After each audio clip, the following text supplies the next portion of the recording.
Bonjour à tous, je m'appelle Eurydice et si vous regardez cette vidéo, c'est sans doute parce que d'une manière ou d'une autre, les mots comptent aussi pour vous. Pendant longtemps, les miens sont restés sur le papier.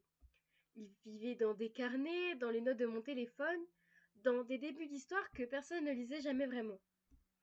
J'écrivais pour comprendre ce que je ressentais, pour donner une forme à mes pensées, pour mettre un peu d'ordre dans mon désordre. Je pensais que c'était là qu'était ma place.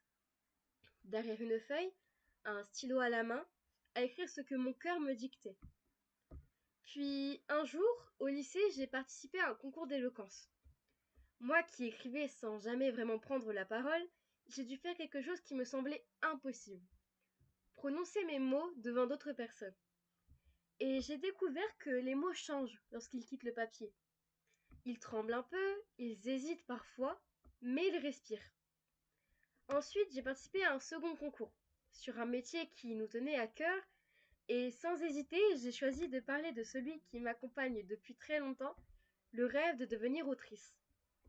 Malgré les doutes, j'ai fini première de la région des Hauts-de-France. Mais pour être honnête, c'est pas la victoire dont je me souviens le plus. C'est le moment où j'ai compris que les textes ne sont peut-être pas faits pour rester cachés au fond d'un tiroir. Ils peuvent voyager, toucher, rassembler. Alors j'ai décidé de créer cette chaîne. Une chaîne où les textes quittent le papier pour prendre vie. À travers des discours d'éloquence, je prête ma voix à des idées, des émotions et des histoires qui méritent d'être entendues.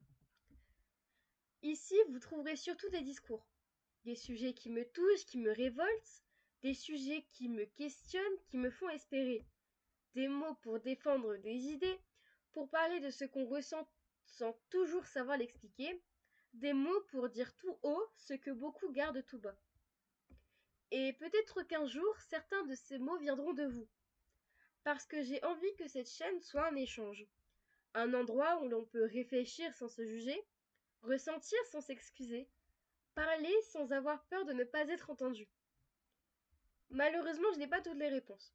Je suis simplement une fille qui aime les mots, qui aime les faire rimer, les faire vibrer, les faire réfléchir, parce qu'un mot peut blesser, mais un mot peut réparer. Un mot peut séparer, mais un mot peut rapprocher. Les mots sont des armes sans violence, des refuges contre l'absence, des passerelles entre nos différences et parfois même une seconde chance. Alors, si vous aimez les discours qui donnent des frissons, les histoires qui restent un peu après qu'elles sont terminées, et les émotions sincères, j'espère que vous trouverez ici votre place. Merci d'être là. Merci d'être au début de cette folle aventure, je l'espère. Et c'est avec émotion que je lance officiellement les mots-sons. Voilà, merci de m'avoir écouté, de m'avoir entendu. Et n'oubliez jamais que les mots sont des fenêtres sur nos émotions. Alors ouvrez-les, écrivez, déclamez, transmettez. Et à bientôt sur les mots. Merci.